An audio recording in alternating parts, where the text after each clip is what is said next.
हरि ओम नमः शिवाय। मेरे प्यारे देशवासियों, पंडित जी का दवाखाना सुखी जीवन के माध्यम से अंधविश्वास को मिटाने की जो मुहिम मैंने शुरू की है, उसमें आप भी निःशुल्क जुड़ें। आपके कमेंट्स और मेरे प्रेरणादायक वीडियो समाज में अवश्य सुधार लाएंगे, ऐसा मेरा विश्वास है। अब सुनिए, मेरा आज का वीडियो इस बात पर है कि हम धनवान कैसे बने। धन सभी को चाहिए, साधु हो संत हो कुछ भी हो, सभी को धन चाहिए। साधु हो संत हो, कुछ ऐसे भी हैं जिन्हें विरासत में या फिर भाग्य से बिना परिश्रम के ही धन मिल जाता है। ऐसे भी लोग हैं, साधु संत हैं, क्या परिश्रम करते हैं, जीवन जी लेते हैं बढ़िया।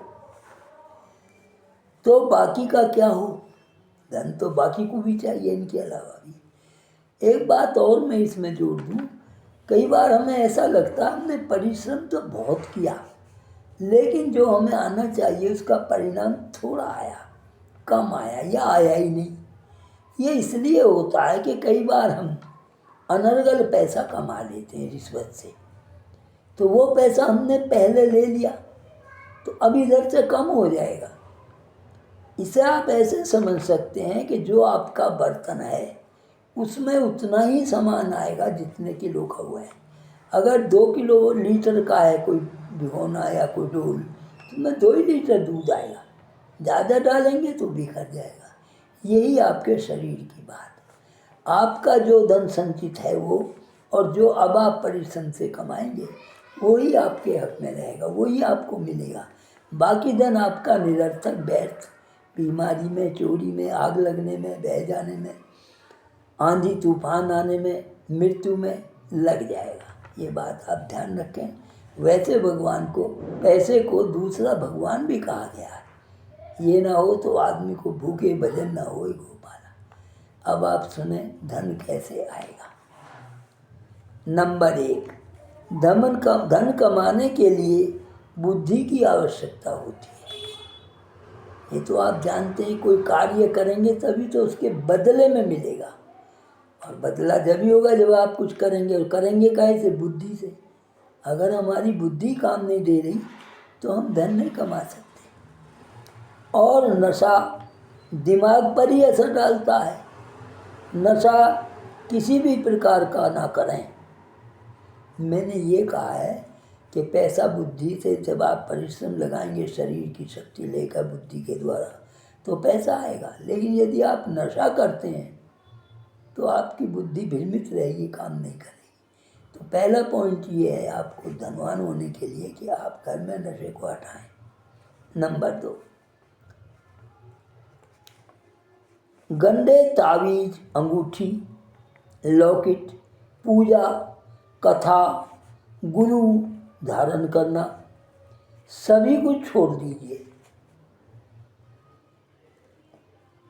इनसे धन आता नहीं जाता है। किसी गुरु के पास जाइए, दक्षिणा लेगा, कथा कराइए, पैसे लगेंगे। अब आप कहेंगे तो जी भगवान के मंदिर में भी न जाए। ठीक है आप जो सोच रहे हैं, पर इसमें एक बात है, जहाँ आप जा रहे हैं उसने क्या दिया आपको?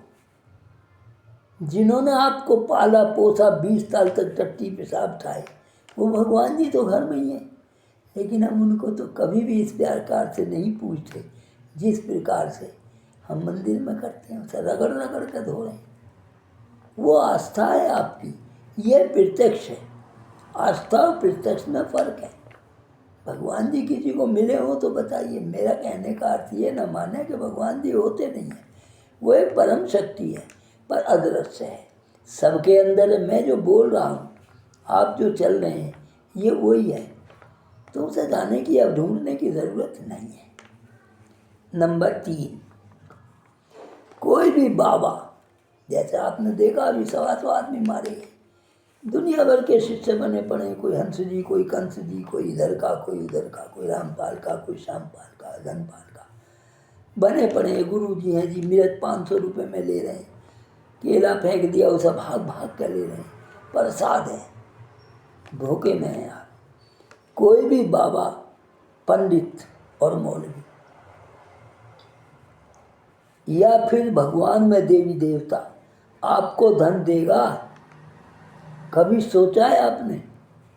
अगर किसी को मिला हो मंदिर से धन तो बताइए। किसी को बाबा ने दिया हो जिनके आप चेले हैं तो बताइए। किसी भी मौलवी ने दिया हो, गंडा दे दिया होगा, उसके पैसे और झाड़ लिया आपसे।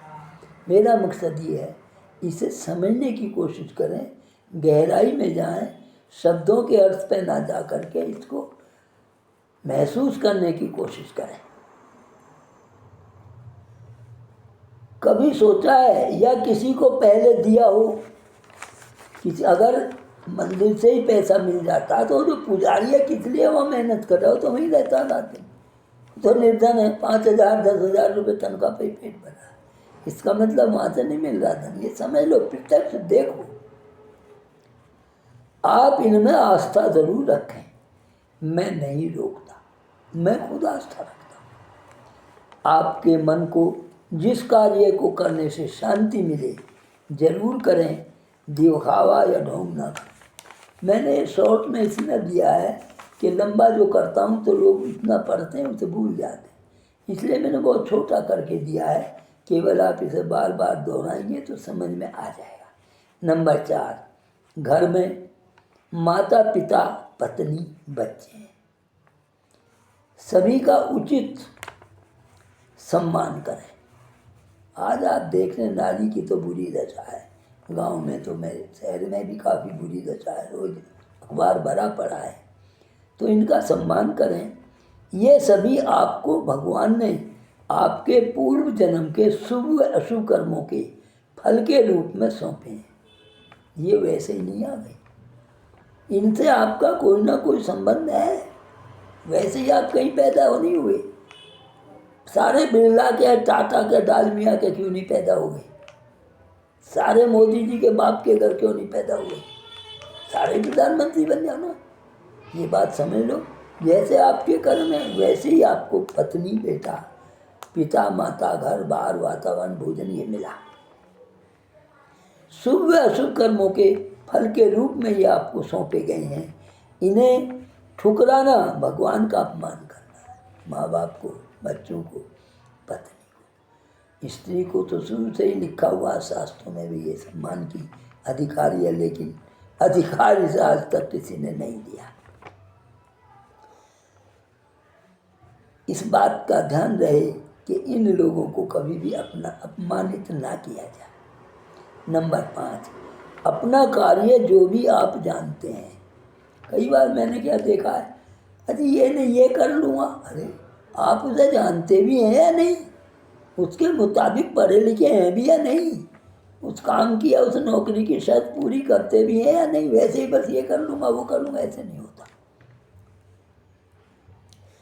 अपना काम जो भी आप जानते हैं, मजदूरी हो, डॉक्टरी हो या फिर कोई और जो भी हो, पूरी निष्ठा, ईमानदारी, कठिन परिश्रम के साथ करते रहें।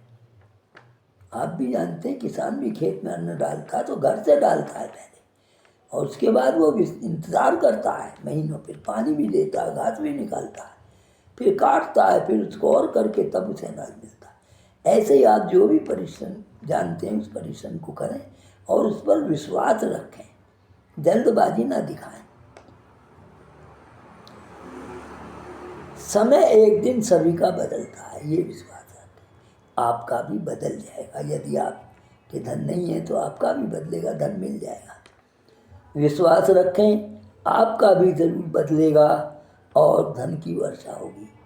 मेरी बात को आप ध्यान में रखेंगे, इन बातों का ध्यान करेंगे तो आप भी धनवान बनेंगे। नंबर 6, सही कर्म का फल मिलकर ही रहता है। जो आस्था आप भगवान में रखते हैं उससे ज़्यादा आस्था इस बात पर लाइए कि जो आप शुभ कर्म करेंगे, किसी को नुकसान पहुंचाए बिना कर्म करेंगे, उसका फल मिलकर ही रहता है। उसे कोई रोक नहीं सकता, उसे कोई भी नहीं रोक सकता। मैंने तो प्रैक्टिकल हज़ारों बार देखा, 90 साल उम्र पार कर गया मैं, आप भी देख सकते हैं। भगवान को भी ये अधिकार नहीं आप कितने ही बुरे हैं, चोर हैं, नशेड़ी हैं, जलील हैं, कमीने हैं, लेकिन अगर आप परिश्रम करेंगे तो भगवान कहेंगे जो कुछ है इसे रहने दो, पर जो कार्य किया है, मेहनत की है, ईमानदारी, इसका तो दो, ज़रूर मिलेगा। आपका भला होगा, यही मेरी मनोकामना है। मैंने इतने शॉर्ट में ये बात लिखी है क्योंकि लंबा आदमी सुन तो लेता है, याद नहीं रहता। आप नशे को भगाएं, माँ बाप की सेवा करें, मंदिर। या आपको एक बात और बता दूं मैं इसके अंदर, कथा कब से चली आ रही है जी, सत्यनारायण की कथा सभी कराते हैं हिंदू तो, कोई तो वर्ष में 12 बार कराता हर महीने, लेकिन कथा आपने कभी सोचा है भी या नहीं? नहीं विचार किया आपने, कथा है ही नहीं। कथा थी कभी, लेकिन जब शास्त्र लिखे गए, पहले तो जवानी थे, फिर आए शिलालेख आए, फिर आए बहुत भोजपत्र आए, बहुत चीज़ें आए, तो कथा उसमें नहीं आ पाई, कथा भूल गए लोग। कथा उसमें है ही नहीं कोई, मैं उसका लिखा क्या, ये किया तो ये होगा, ये किया तो ये होगा। वही मैं आपको कह रहा हूँ, आपने नशा किया, नाश हो जाएगा, नशा छोड़ देंगे, आपका घर पर पल जाएगा, बच्चों को समझाएंगे, वो योग्य बन जाएंगे, नहीं समझाएंगे चोर डकैत बन जाएंगे। यही मैं कह रहा हूँ आपको।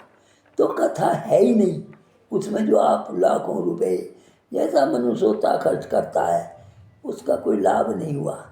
केवल बाजा बज गया, ढोल बज गया, पंडित जी आ गए, उनका पैसे मिल गए।